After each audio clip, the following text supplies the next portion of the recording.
Hey everybody, JJ here, back again with another Saturday of Zoom networking. We're really excited for this call. I'm excited for all the calls, but this woman is absolutely wonderful. Jared, you're a friend of mine. Our guest speaker today is out of Pace Morby Sub-2 community. And if you've been on our calls, you've heard me talk about Pace.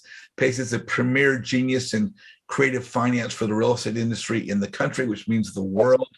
Pace Morby Sub-2 community is the premier real estate education platform in the country, bar none. I don't care who you are. Unfortunately, today our guest speaker is not Pace Morby, but one of his rising rock stars. And this woman is amazing. She is started as a student. She is becoming an entrepreneur. She's a very successful lender, businesswoman, and also a college professor of all things. My good friend, Angela Wayne. Angela, how are you? Good, very good. How are you, JJ? And how's everybody? Well, I'm fantastic. I think the group's great, and we're ready to hear what you have to say today. Hey, for those that don't know you, where in the country are you located? I live in Southern California. To be specific, I live along the Redondo Beach. Not the very nice area of Redondo Beach. I've actually got a condominium down there, so I know the area quite well. So again, very nice to have everybody here. So, and thank you, JJ, so much. So I joined Sub-2 last May. So pretty soon it's going to be my 1 year anniversary. So this is really a great time for me to appreciate everybody's support. You know, I can hardly recognize myself compared to where I was, 11 months ago. So whatever question you have, happy to share how I start from being a brand new student up to, I'm still trying to figure out how to do better. But JJ, the awesome person. JJ, you started to help me out from like the second day I got on your Zoom, and you helped me a lot. Well, Angela, I say it all the time, it's what we do for business is great, and we need to learn all the tasks and functions to provide, the legacy for our families and support others. But I think that the best part about what we do are the relationships that we create and the friendships that we make. And those last forever. A deal comes, a deal goes, money's made, it goes in the bank, or it gets reinvested. But when you're making great friendships with wonderful people, there's no better joy than that, because that just fills your life. And for me, it fills my heart. Let me ask you, we talked the other day, we've talked a few times, know a little bit about you. Real estate's not something you were raised with. You had another career path. When you were young, your family was not directing you to real estate. Tell us a little bit about that. Yeah, the opposite. So my background is my parents are medical doctors, and normally when I have family people around, we can open a hospital. We get people from every department, including somebody working as a vet. So they always want me to, my path by default has been always go to medical school and become a doctor. So I like to do the opposite of what my parents told me. So I decided to become not only a pre-med route, I actually got a literature degree in China. By the way, I'm from China. So I did some PR firm for 3 years in Beijing. And those 3 years really honed me into how to communicate with people better. And that actually helped me nowadays how to close deals. And then, and then I came to the US, then I went to the math department, got a graduate degree in math, and then later on got a PhD degree in statistics, and then worked in several functions. I also had a degree in business. So let me ask you, where did you go to? Where were you at when you got your math degree? University of Texas at Austin. So that's why right now I also invest in Texas, because I know the state pretty well. There you go. Mm-hmm. And so you got a couple degrees, right? I got 5 degrees. 5 degrees. Fantastic. So tell us a little bit about that. One is in I have math. bachelor degree. I have one in literature and one in math. For the master degree, I have one in statistics and one in business, and have a PhD degree in biostatistics. So, spend a lot of time in school, but what's helping me right now is I'm very good with numbers. So underwriting has been really, really helped me a lot to be able to sift through the bad deals, and I can only focus on the good deals. And I've been teaching math in university for 17 years. So don't guess my age, right? So Well, we know you started teaching math in the university at the age of 7, so you're 24 now. okay, I take that. So, even though by nature I'm introvert, I really enjoy you talked earlier about, how to market yourself. So I always thought I'm an introvert. I really not good at talking to sellers or this. But I didn't realize about myself is I have no problem talking to strangers. Every semester I have 200 students, basically are strangers, and I have to be able to figure out their personality. So that's really helped me a lot.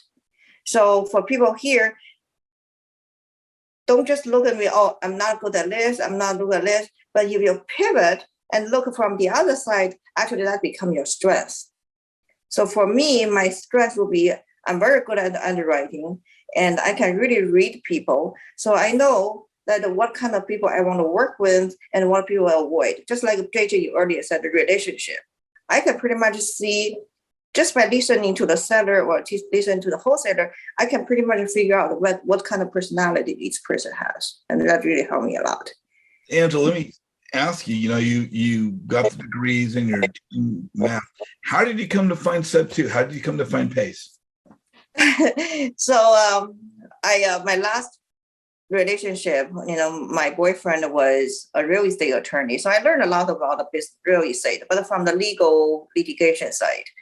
Then afterwards, then he passed away. I was in grief, trying to get out of this kind of sadness. Then PACE YouTube showed up on my website. When I was Googling. So I was watching PACE, everything he talked about, the community, the network, not so much about knowledge, because I kind of know real estate a little bit. But when he talked about the building the community, building relationship, that's actually really helped me a lot at that time, because I just lost the best soulmate for me. I was trying to figure out what I'm going to figure this out. So that kind of sense of relationship, the community, that really attracted me to join Sub 2. And has best decision. I'm sorry, I apologize. Go ahead. No, I'm just saying that's the best decision I've ever made. Yeah, go ahead. So as I came to know of you, and of course I say, you market yourself, not your business. I got to know of you before I knew you. We actually met, I believe it was at the mastermind. But as I got to know of you, you were introduced by PACE as his private money lender. And with that, that's a pretty strong lead-in. That's a pretty great validation, to be working with PACE, and it's to be respected. You've now gotten to becoming a new student with Sub 2 and having some real estate background, you're now focusing on lending. That's becoming one of your strengths. Is that correct? Largely, yes. So most of people know me as PACE's private money lender, especially for that 265 unit last year. And some people know me as a cash buyer and a flipper. And of course, a lot of people also recognize me as a lender, but I lend people who I have a relationship with. Just think about it. If you borrow money from your grandparents, they give you immediately because they love you, they care about you. But if you ask money from from your coworker, it's a hard sell. So for me, it's the same thing. So there are some people in Sub 2, when they ask for me for money, I even don't ask for the deal. I just say, okay, how much do you need? I don't ask for the term. I don't ask for interest. I just say, how much do you need? Because I already have that relationship building already. But people I don't know, I have to ask so many questions. I have to ask about, what kind of collateral, what kind of risk it is, because I don't know the person. So at the end of the day, it's a relationship building. You know, I've heard the phrase private money lender. We all hear the phrase private money lender. And people ask me, how do they get a private money lender? So I like to tell them, you don't get a private money lender. Someone is a private money lender because it's a personal relationship that one has with someone that lends money. That if you have a deal, you need a private money lender, then joint venture with someone who has that relationship. Right. So that, again, it's about the relationships. Mm-hmm. We had talked about what you wanted to discuss today, and I thought your topic was just so great. So again, let's bounce back. Your topic today was going to be about defining your buy box, defining your lending box. For those that are new investors and they're not really up on all the terms, what does it mean to have a buy box, or what is a buy box? Right. Yeah. We'll define it, but for the new investor, what is a buy box? Right. Yeah. So before I answer your question, Pace always said reverse engineering. For wholesalers, have a buyer in place before they look for a deal. Same thing with buy box. So when I started off, I just thought, okay, I'm just going to buy wherever I can make money.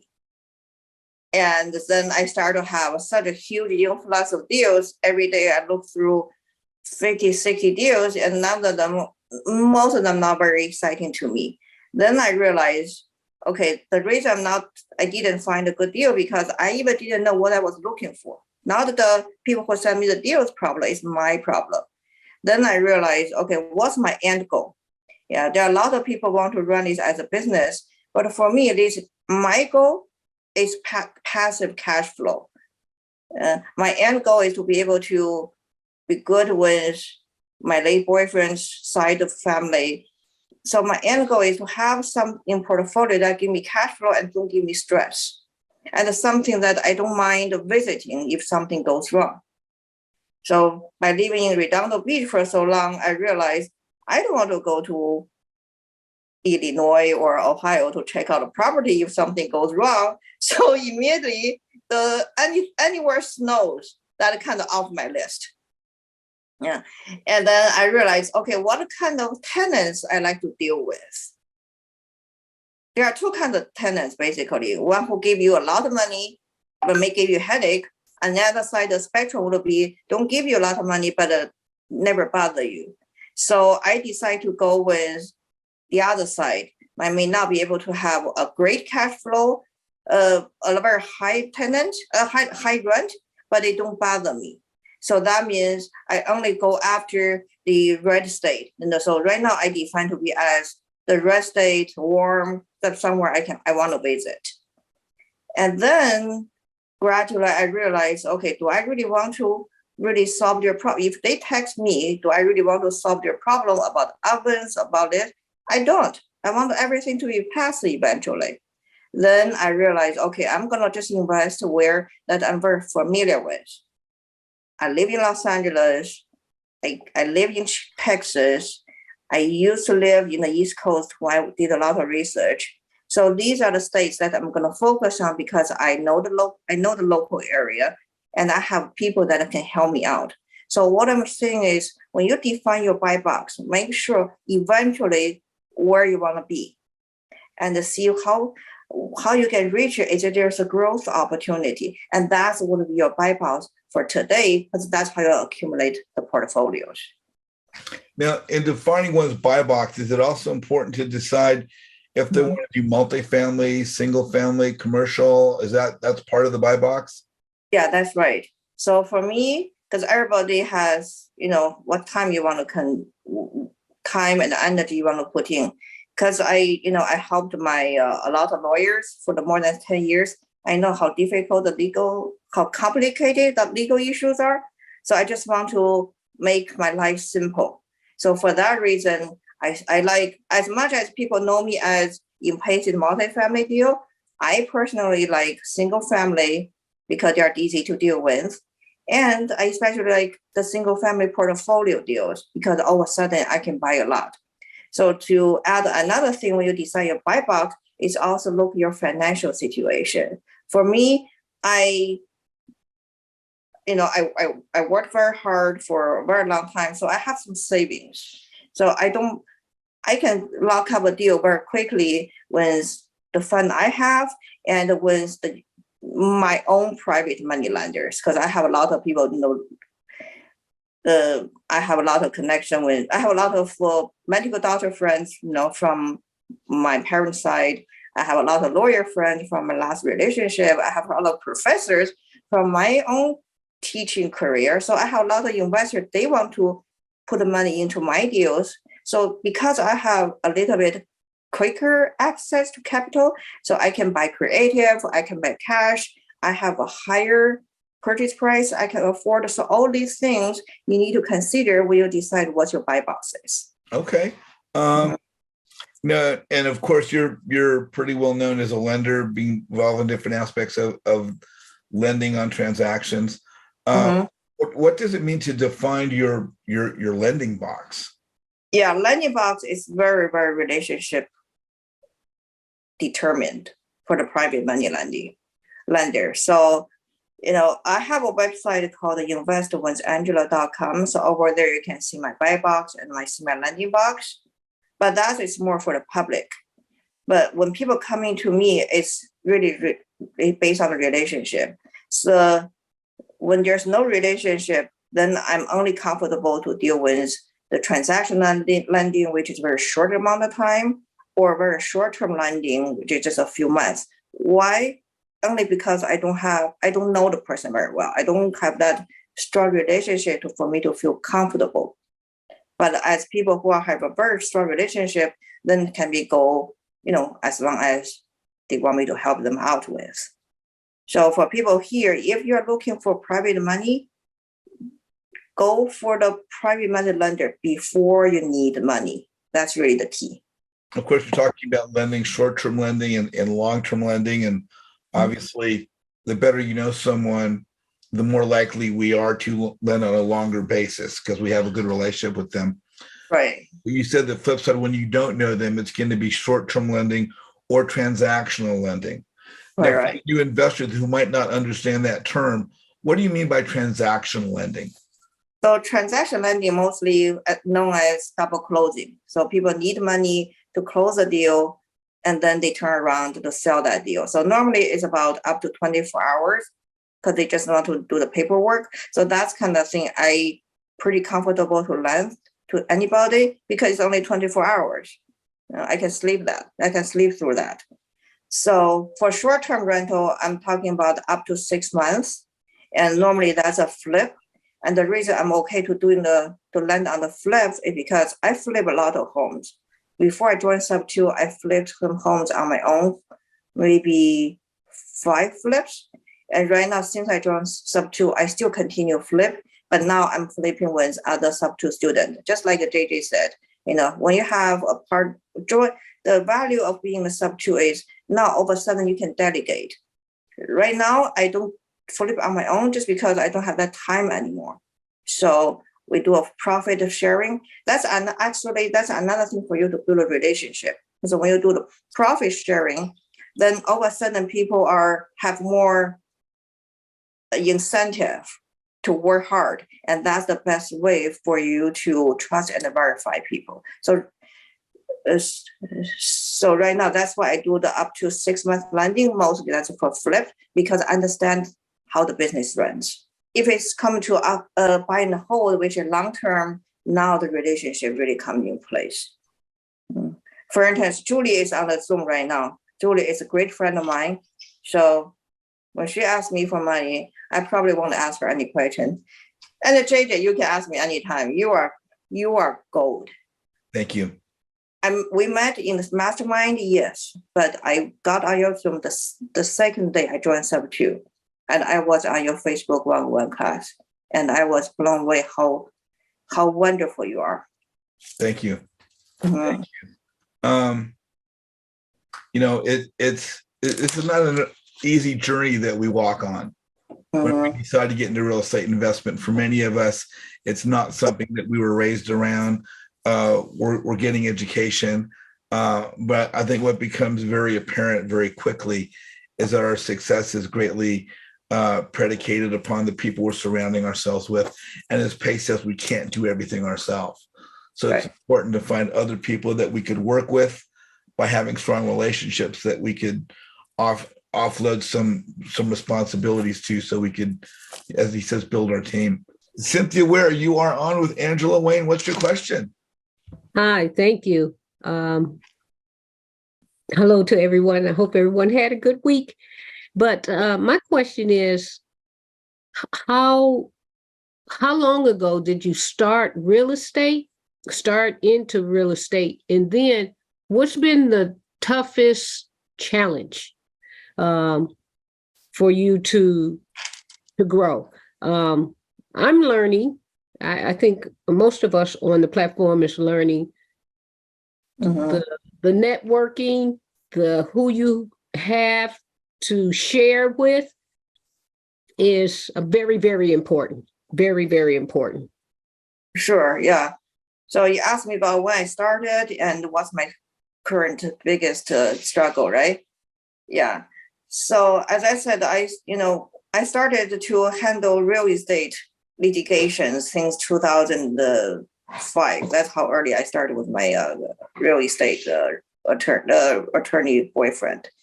So we got quite a few properties just because people couldn't afford a lawyer fee. So I don't know whether that will become as the start of my real estate. But to be really officially start, actually, that's during the COVID. Two reasons. First of all, I'm a hustler. I like to do things. So during the COVID, and I teach in university, so everything was on Zoom. So I had a lot of time. So I need to find something to do. And also, as I said, my late boyfriend passed away at the end of 2019. So I was emotionally, I was in bad shape. So I started to do real estate, just keep myself busy. Yeah. So in terms of my current struggle is because now people, they send me deals, or there are a lot of people, they actually want to help me to underwrite their deals. So I get the phone calls, messages all the time. So I didn't really have a big team. Right now, I don't have 2 VAs. So my struggle right now is a system. So that's actually I want everybody to know is when you are small, that's the mistake I made. When I was just by myself, I thought, oh, okay, why do I need a lot of people to hear? I'm just gonna do my own. But then once you have from no deal coming in to all of a sudden a lot of deal coming in, if you don't have a system in place, you cannot handle. There's so many people. They text me, they Instagram me, they Facebook message me. I don't reply that much because I don't have the time. And I'm pretty sure I lost some deals. I may pissed off some people. People may think I'm just snobbish, whatever, because I didn't reply to them because I forgot. I still forget. Yeah. Have people that you can work with, even though you are small now, even you don't have a deal, build some, identify people that eventually you're going to work together. If you're not good at checking doing the email follow-up, CRM, find somebody who are good at. So you have people in place. Once you're at that stage, you're ready to go. So right now, I'm not ready to go on a bigger system. That's my struggle. The best way to get a hold of me is phone calls, because I always answer phone calls. But the text and the message normally take me a while because I don't, very easy to ignore. So recently, I'm working with a substitute student, and I like him a lot. He's a very go-getter, and he called me so many times. That's how he got a hold of me. And I apologize. I said, I don't have ego or anything. I just call me, don't text me. If you text me, I forget. So just call me anytime. If you have any deals, you want me to take a look, help me to run the numbers. I'm very good at the underwriting. I'm very good at Excel because that's my job. I was a researcher for 4 years, and to JJ asked me my background. I also worked in Paris for 9 months. And I also worked in Brazil for 4 months. And I worked in Princeton University for 4 months. For all these are all research related. So when it comes to numbers, I'm very confident. So just Call me up. Wow. Don't address. Just give me a number. I don't want the address. I hate addresses because then it becomes a problem. So, I'm more than happy to help you out to underwrite your deal. We have CJ. CJ, you're on with Angela Wayne. What's your question? Hey, JJ, can you hear me? Yeah. All right. First of all, thank you so much for having us here, having Angela here. It's great listening to you guys. It's just amazing. My name is Chirag Dutwa. I recently joined Subtool like last week, so not too long ago. I'm a construction professional, and my question to you is, I recently last year December I finished my master's degree and I started working. And I have always been super passionate about real estate, so I couldn't wait to just start. So I want to start right now. And the problem I have is I've been studying real estate for so long. I know so many strategy to work with, but my problem is I don't have funding. So what do you suggest? What strategy should I use to start in? Should I go for BRRRR? Should I go for flipping? I'm also thinking about house hacking, but I live in LA, so it's crazy. Prices are just crazy here. So for me right now, it's hard to do house hacking as well. So if there's any advice you have for that, it'd be awesome. Make sure you bring value to the people you reach out to, and don't ignore a lot of things that you can do. That's how I started with, I try to bring value to other people because, when I started, I really didn't know anything about creative financing, sub to anything. So I bring value to people. So, that back then I helped them to underwrite deals and give them some legal advices so I knew that. So for you, if you have a master's degree, this is actually good for everybody. So sub to it's great, but as JG said, every community has some value. So if you have your professors, your classmates, don't ignore them.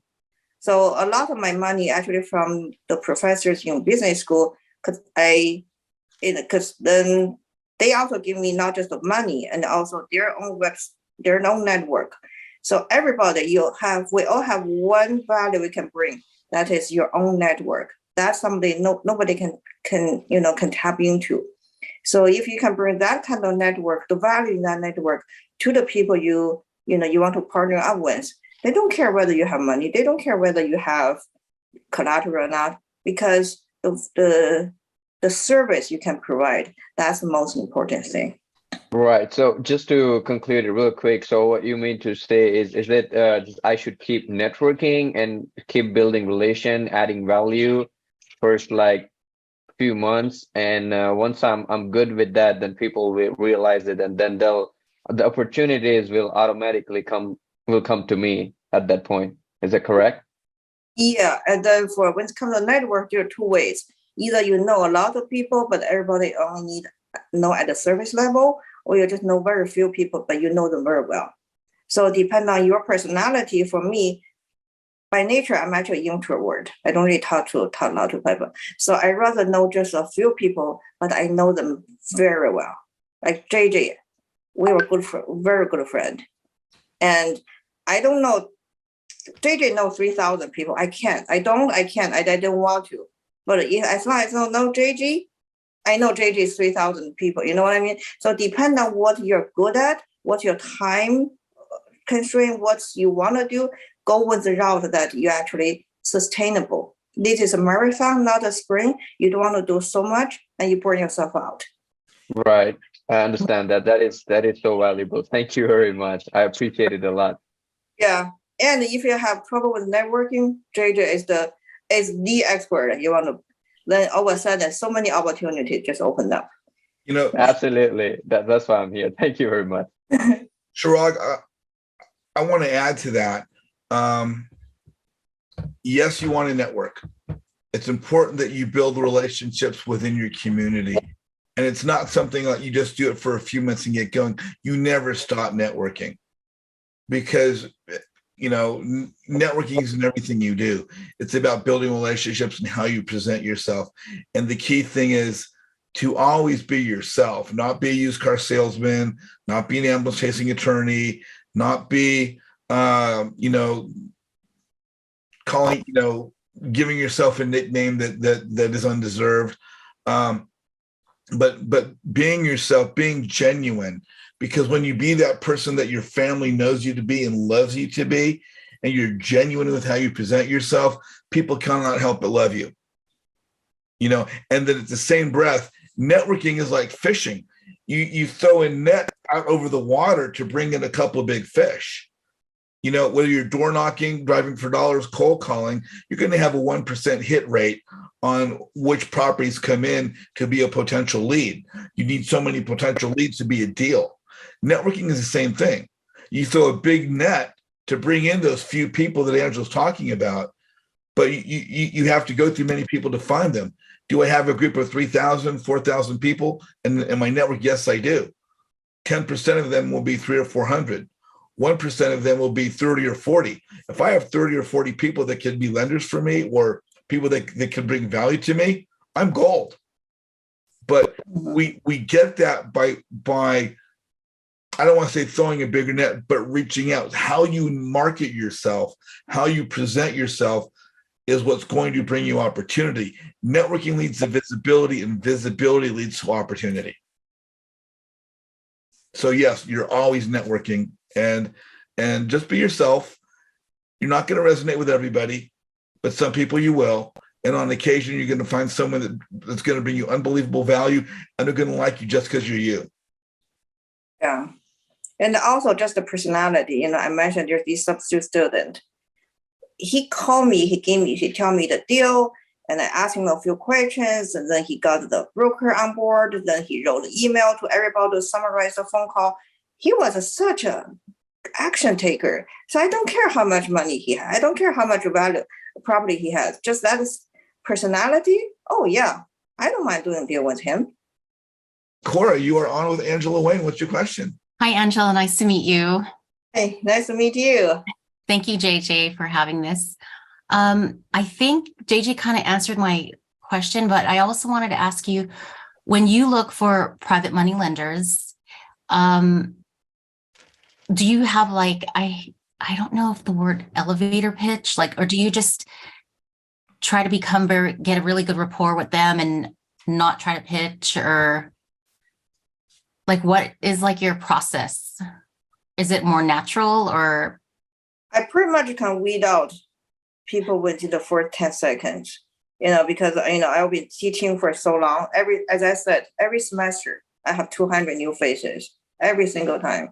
Oh my God. So I look at two things. First, how they approach me, and the second, what they say. So one very extreme story. All of a sudden, out of the blue, I got this email from a person. In the email, he said, I'm walking to the property. This is my wire instruction. I need this much money. Oh. Do you think I'm going to lend this one person? No. Right? But it's an extreme. It's true, but it's an extreme situation. So normally, when I lend to people, I like to talk to this person.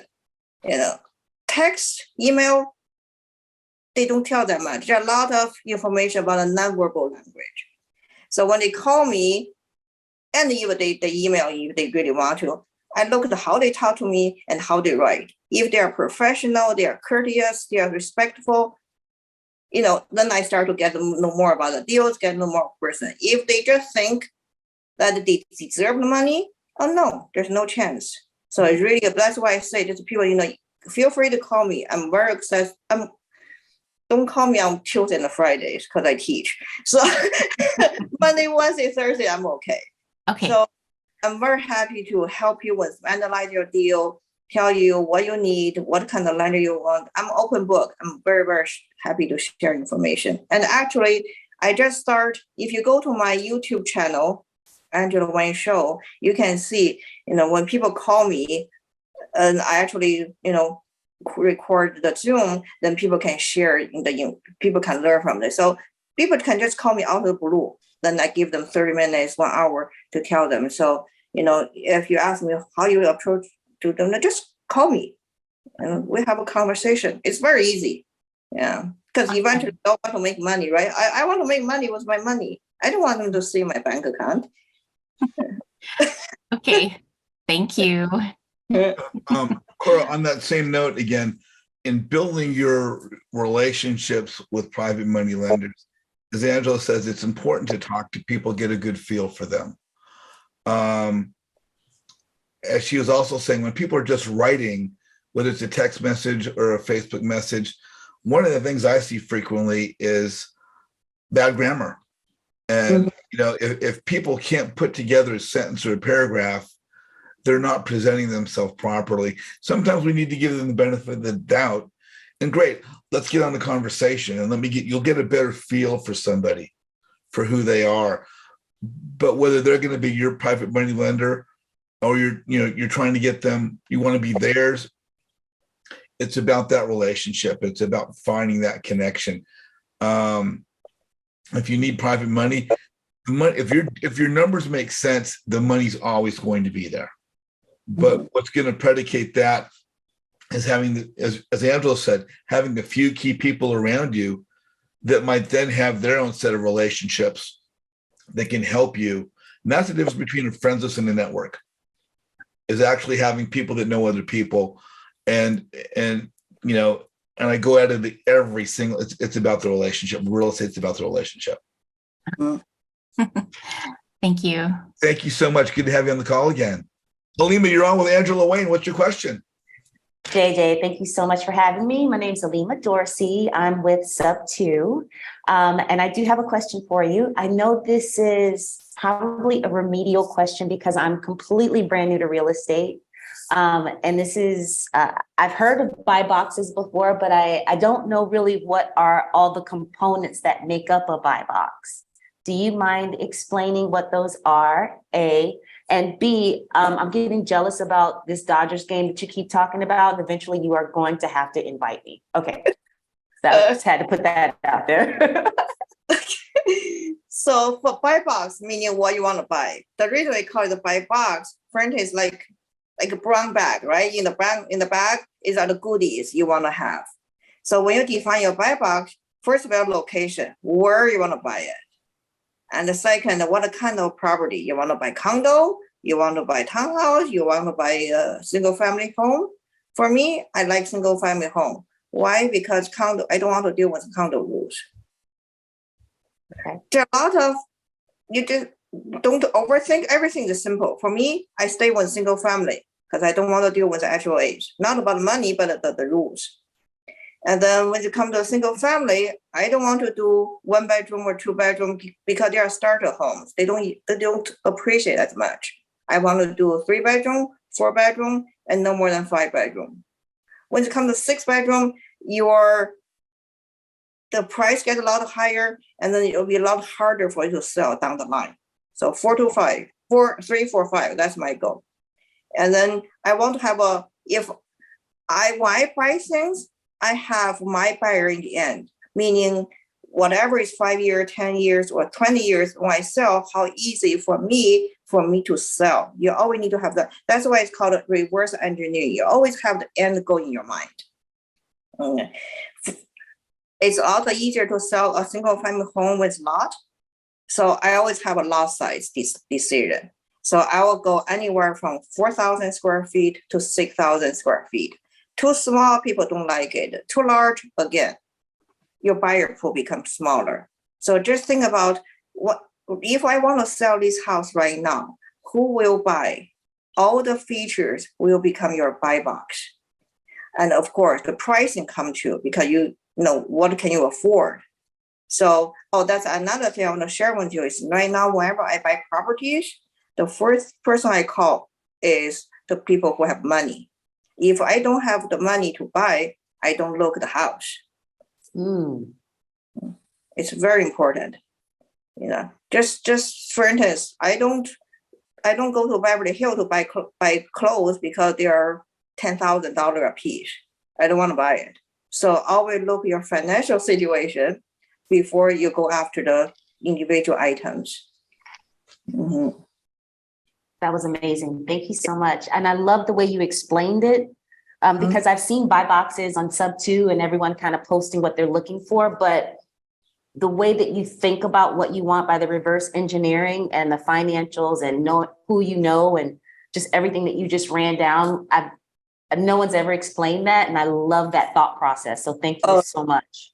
Thank you. Appreciate that. It took me a while to realize. So what you buy is not being able to make money. It doesn't define what you buy. There are a lot of things into it. That's smart. That's key. Being able to, yeah, that was amazing. Thank you. Robbie, you're on with Angela Wayne. What's your question? Hello, everyone. This is Rabi Nagulat. I am part of Sub2 as well. First, I just want to thank JJ for putting this together and for Angela for making the time to be here with us. The question is, I think Angela said it already. I just want to know when is the best days or times to contact her for underwriting, help with underwriting? I don't take calls on Tuesday and Friday because those days are my teaching days. Tuesdays and Fridays, you don't take calls. Okay. I don't take calls. I need to take care of my students. But Monday, Wednesday, and Thursday, you just call me anytime. If I cannot answer you, I'll text you and saying, call me in a few minutes. Julie, you are on with Angela Wayne. What's your question?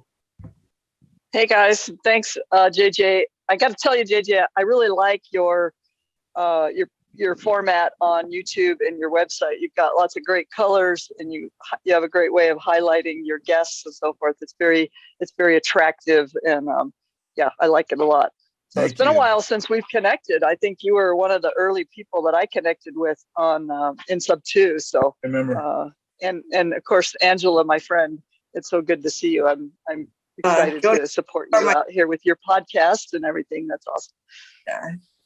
So my question to you is, we're both private money lenders to PACE. So I was just kind of curious if you can tell us how that came about. How did you become one of PACE's private money lenders? And yeah, that's my question. Oh, how I became his lender? Yeah, how did that happen? I just walked up to him. So that's another thing. Seriously, it's just that simple. It's very simple. I walked up to him and I asked him what he needs. He said, this is a true question, okay? Because if you go to see PACE always say to raise money or you talk to people, ask the question, what do you have? What do you have? What do you need? So I walked up place. I said, what do you need?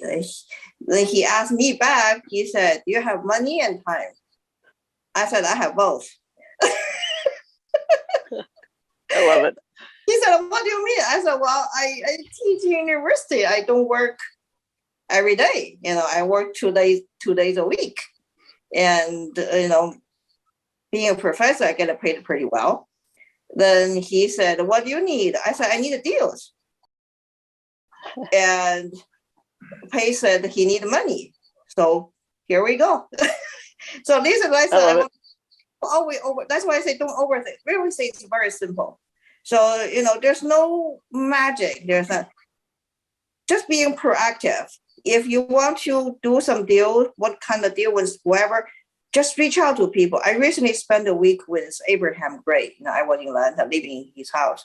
People wonder, how did I get to Abraham house? I said, I asked. I said, just that simple. I said, they said, but why? Why you ask? I said, well, I have 2 weeks of spring break. I didn't want to stay in my house. I wanted to travel somewhere. So I just asked. It's just that.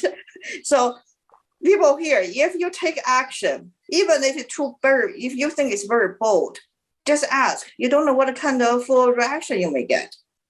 If they say no, there's nothing to lose.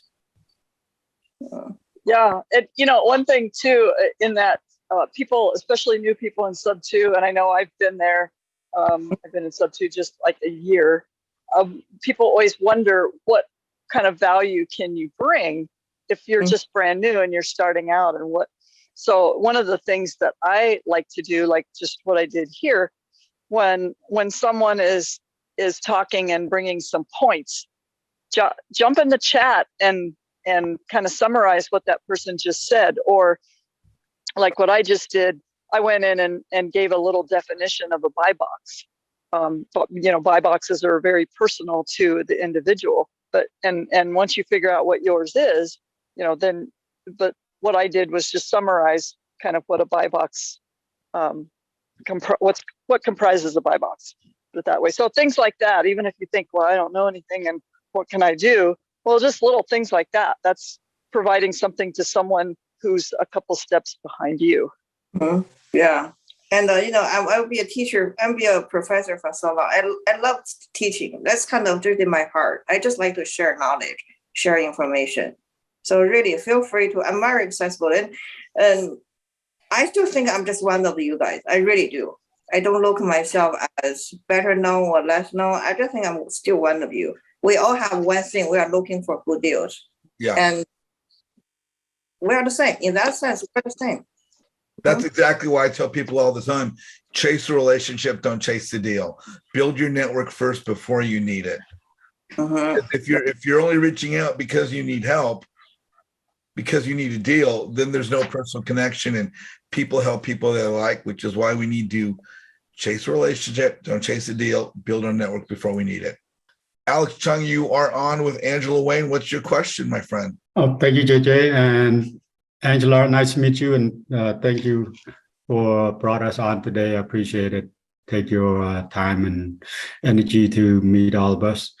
My question to Angela would be mostly just underwrite the deal, but I'm just part of sub 2. I joined sub 2 about 2 weeks ago.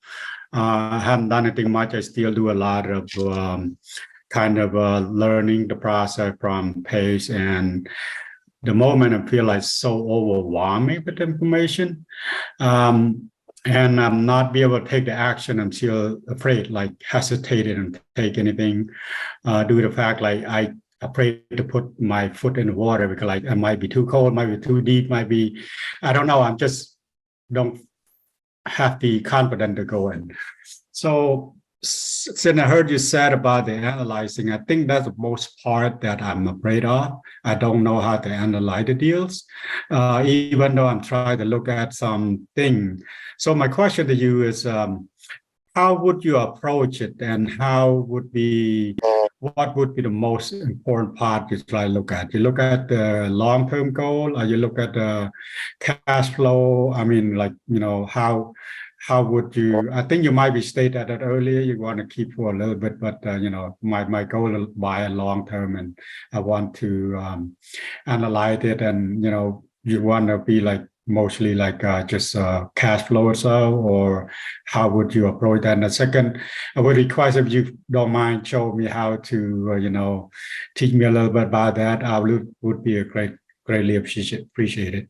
Yeah, to answer your first question, the first one, before you look at this deal, you have to ask about yourself. What are you going to do with it? Are you going to fix it up and sell it at a higher price? Are you going to buy and hold? Even for buy and hold, are you going to put a long-term renter there, or are you going to do a short-term rental? So you have to decide what you want to do. So, because each one you have a different desired outcome. If it's a flip, you want to have at least for 30, 40, 50, 60 grand, you have to put in the pocket, right? That's the number you have to. If it's a long-term rental, how much you want at every month at least? Is it 300? Is it 400? Is it 500? Then that's your baseline. If that's your goal, then you are looking at this current number to say, okay, how am I going to structure this number so that if I flip, I can make at least 50, 60 grand. If I do long-term rental, I can at least put in $500 in my pocket.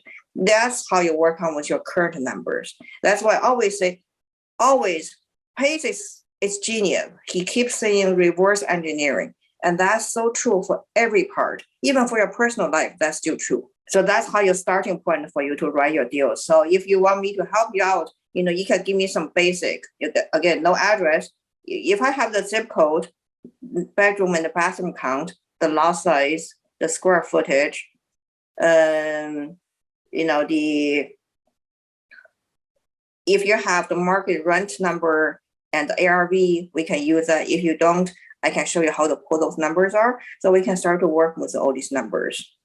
But the important thing, you need to have a picture, because without picture, we don't know how much money you need to put in to modernize it. Angela, I wanted to ask you, as far as following up with you on social media, is the best place, would that be Instagram, Facebook? I know you mentioned your Instagram page earlier. Yeah, just go to investwithangela.com, and that one has my Instagram, Facebook, and LinkedIn, all these links.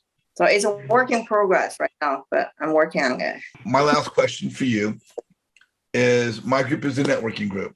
For the new investor or the experienced investor who's coming to social media, what is the importance of networking to build one's business? Oh, it's huge. Then people always ask me how I could be successful so quickly when doing sub 2. And I said, well, day 3 since I joined sub 2, I went to JJ Zoom. So I got to know JJ's mastermind networking. So that's how I really got to know a lot of people. I was still at that time still figuring out is that event what my avatar should be. Then I reached out to JJ. JJ helped me out to define what I'm good at, what I don't enjoy doing. And then that really helped me to avoid a lot of twists and turns to be able to find my path that's best suits me. So joining the mastermind like JJ's, it's really the key. All of a sudden you have access to so many different people, so many different talents, and there's so many networks that you would never. I'm mostly do JV with people just because now all of a sudden instead of doing 2 deals, which my own I can manage. Now I can do 20 deals at the same time because now I have partners to handle all this. If you guys are watching this presentation on YouTube right now, please like Angela's presentation below in the comments. Please put some kind of comment about, maybe what was your biggest takeaway about Angela's presentation. Again, if you are on with us right now, whether live or watching on YouTube, contact Angela for Instagram is the best way to invest with Angela. That's the best way to get hold of her. And if you want to contact with me, jjzizan.com, you find the registration to the networking group, register with us, join our Zoom calls, join our community. And if you're on the call right now, do not go away. We're about to go to breakout rooms, do some live networking. We have a couple more questions people want to ask. We'll get to those during the breakout rooms. And Angela, I guess from here on out, we'll just tell everybody thank you, and we'll see them again soon.